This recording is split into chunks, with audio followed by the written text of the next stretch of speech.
Class 10 social science. और जो हमारा चैप्टर चल रहा था भारत में राष्ट्रवाद, इसके अंतर्गत हमने आपको इसके पिछले जो चर्चा की थी चंपारण सत्याग्रह, खेड़ा सत्याग्रह और अहमदाबाद मिल मजदूरों के लिए जो गांधी जी ने सत्याग्रह किया था, इन तीनों सत्याग्रह में गांधी जी सफल हुए थे। सत्याग्रह यानी सत्य की शक्ति पर आग्रह, इसके तहत गांधी जी सफल आंदोलन उनका रहा और इसी से उत्साहित होकर जो अंग्रेजों ने रॉलेट एक्ट जो पास किया था उसका विरोध किया। 6 अप्रैल 1919 में पूरे देश भर में हड़तालें की गई। 10 अप्रैल अमृतसर पंजाब में हड़तालें हुई और अंग्रेजी शासन को मार्शल लॉ लागू करना पड़ा और उसी मार्शल लॉ के तहत जनरल डायर ने 13 अप्रैल 1919 को निहत्ती भीड़ पर गोली चला दी, जिसमें सैकड़ों लोग मारे गए। यहाँ तक की कहानी, यहाँ तक का इतिहास हमने आपको समझाया था। अब गांधी जी का जो अगला सत्याग्रह था वो था असहयोग आंदोलन। लेकिन असहयोग आंदोलन की जब हम बात करते हैं तो एक प्रश्न हमारे सामने आता है कि आखिर ये असहयोग ही क्यों? तो असहयोग ये गांधी जी ने 1909 में उन्होंने एक पुस्तक लिखी है, हिंद स्वराज। ये पुस्तक कब लिखी? 1909। उन्होंने इस पुस्तक में लिखा है कि जो अंग्रेजी शासन है वो भारतीयों के सहयोग से बना। जो अंग्रेजी शासन जो चल रहा है वो भारतीयों के सहयोग से बना है। यदि भारतीय असहयोग कर देंगे, उस शासन में सहयोग नहीं करेंगे, तो 1 साल के अंदर अंग्रेजी शासन ढह जाएगा, उसकी नींव ढह जाएगी, खत्म हो जाएगा और भारत में स्वराज्य स्थापित हो जाएगा। ये उनका विचार था। इसीलिए उन्होंने असहयोग आंदोलन शुरू किया। असहयोग। लेकिन इस असहयोग आंदोलन के लिए उन्हें हिंदू और मुसलमान दोनों को जोड़ना जरूरी था, क्योंकि बिना दोनों के जोड़े वो इतना सफल आंदोलन नहीं कर सकते। इसलिए उसी समय एक गांधी जी को भी मौका मिला। उस समय ऑटोमन तुर्की जो था, वहाँ का जो वैश्विक गुरु खलीफा कहा जाता है, उसकी कुछ शक्तियाँ छीनी जा रही थी और जो विश्व, क्योंकि खलीफा विश्व इस्लामिक गुरु होता है, उसके खिलाफ जो है उसकी शक्तियाँ कम की जा रही, उसको खत्म किया जा रहा था। तो उसको देखते हुए मुसलमानों ने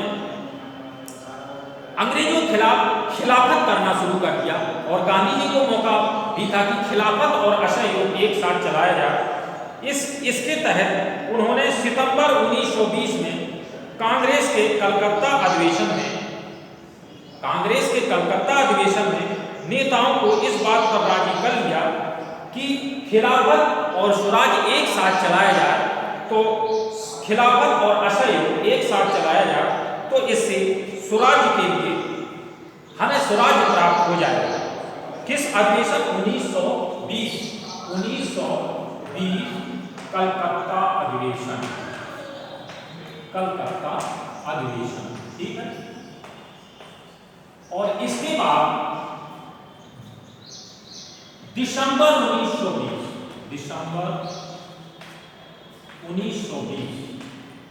ये था नागपुर अधिवेशन। कितना आपको ध्यान करना, नागपुर अधिवेशन। तो इसमें निर्णय लिया गया कि असहयोग यानी असहयोग की अंतिम मोहर लग गई। ठीक।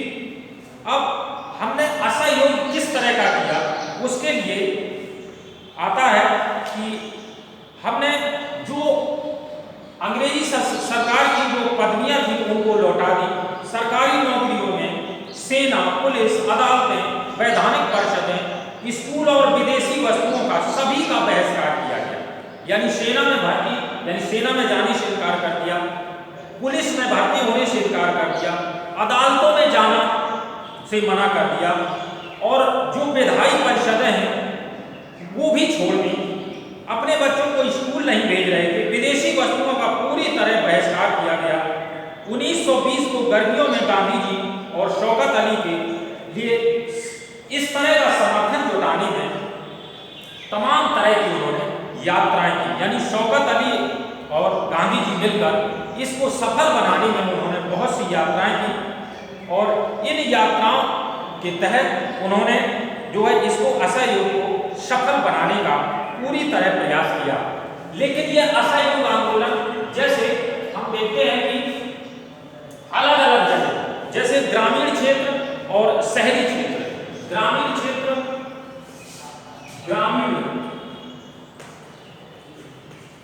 ग्रामीण क्षेत्र में यह असहयोग का प्रभाव क्या पड़ा। ग्रामीण क्षेत्र में असहयोग, जैसे आपने अवध के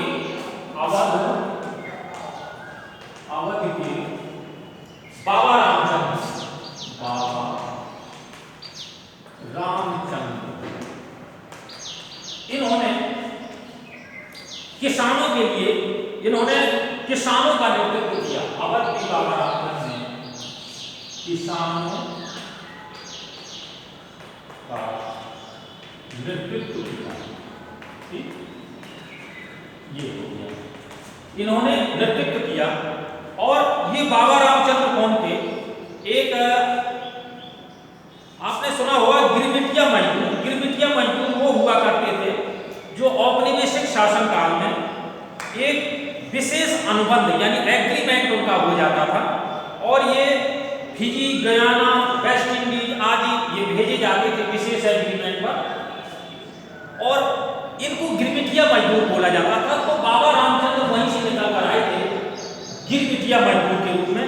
इन्होंने किसान आंदोलन किया।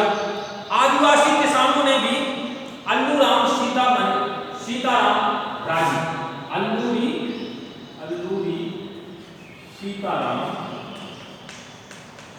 राजी, ये आदिवासी आंदोलन है। आदिवासी आंदोलन के नेतृत्व इन्होंने नेतृत्व किया। ठीक, आदिवासी इन्होंने इसका नेतृत्व किया।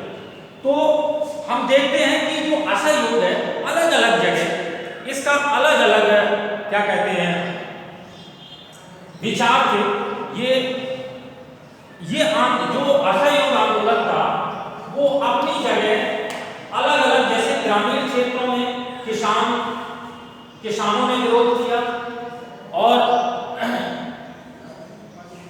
जो बागानों में काम करने वाले, जैसे ग्रामीण क्षेत्र में किसानों ने आंदोलन कर, उन्होंने अपना असहयोग को इस रूप में अल्लूराम सीताराम राजी इन्होंने जो है आदिवासी क्षेत्र में आंदोलन शुरू कर दिया। अब जो बागानों में काम करते थे, अंग्रेजी शासन काल में बागानों में काम किया गया। बागान, ठीक है, बागानों में काम करने वाले लोगों में असहयोग, ठीक, इनका असहयोग कैसा है?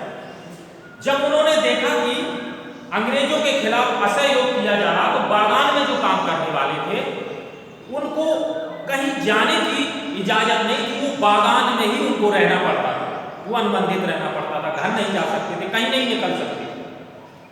लेकिन जब देखा कि गांधी जी ने असहयोग कर दिया है, तो उन्होंने असहयोग के मायने ये समझा कि अब हम बागानों से निकल सकते हैं, घर जा सकते हैं, घर से फिर दोबारा बागान आ सकते हैं, यानी हमारी बागानों से, यानी जो एक एग्रीमेंट हुआ था तो वो हमारा खत्म हो गया। तो असहयोग के मायने बागानों में काम करने वाले लोगों ने इस रूप में समझा, और वो बागान छोड़कर अपने अपने घर को चले गए। तो इस तरह का ये अलग अलग ग्रामीण क्षेत्र में किसानों ने आंदोलन किया, आदिवासी क्षेत्र में अल्लूरी सीताराम राजी इनके नेतृत्व में आंदोलन बागानों में जो आंदोलन यानी असहयोग है वो इस रूप में हुआ, जैसा कि हमने आपको अभी बताया कि उन्होंने ये समझा कि अब हमें बागानों से छुट्टी मिल गई है, अब स्वराज आ गया। उनका बागानों के लोगों का ये मानना था कि अब स्वराज आ गया। और जब ये स्थिति असहयोग इस तरह पूरे देश में, जब पूरे उत्तर भारत में जब पूरी तरह एक अपना उफान मान रहा था, उस समय अंग्रेजों ने कुछ जो है क्या किया कि प्रताड़ित करना शुरू कर दिया और बहुत ही निशंस, यानी एक तरह से ये कहा जाए कि बुरी तरह कुचलने का अंग्रेज उस नेतृत्व को बुरी तरह कुचलने लगे, इससे जिससे कि लोगों में दहशत की भावना आ जाए। और उन्होंने इतना दहशत पैदा कर दिया जिससे ये असहयोग कुछ धीमा पड़ने लगा था। धीरे धीरे लोग अदालतें यानी कि वकील अपनी अदालतें धीरे धीरे जाना शुरू कर दिए थे, हैं। तो ऐसे क्षेत्रों में पुलिस में भी भर्ती होना शुरू हो गया था। जब गांधी जी ने ये स्थिति देखी कि हमारा असहयोग आंदोलन धीमा पड़ रहा है और बुरी तरह कुचला भी जा रहा है, अब वो परेशान। हालांकि हमारा जो असहयोग आंदोलन था बहुत अच्छी तरह चला, लेकिन अब ये कुछ इसकी धीमी स्थिति हो गई कि ऐसी स्थिति में एक घटना भी हो गई जो जिसे चौरी चौरा आपने सुना होगा, चौरी चौरा कांड। ये चौरी चौरा ऐसे समय एक स्थिति हो गई चौरी चौरा कांड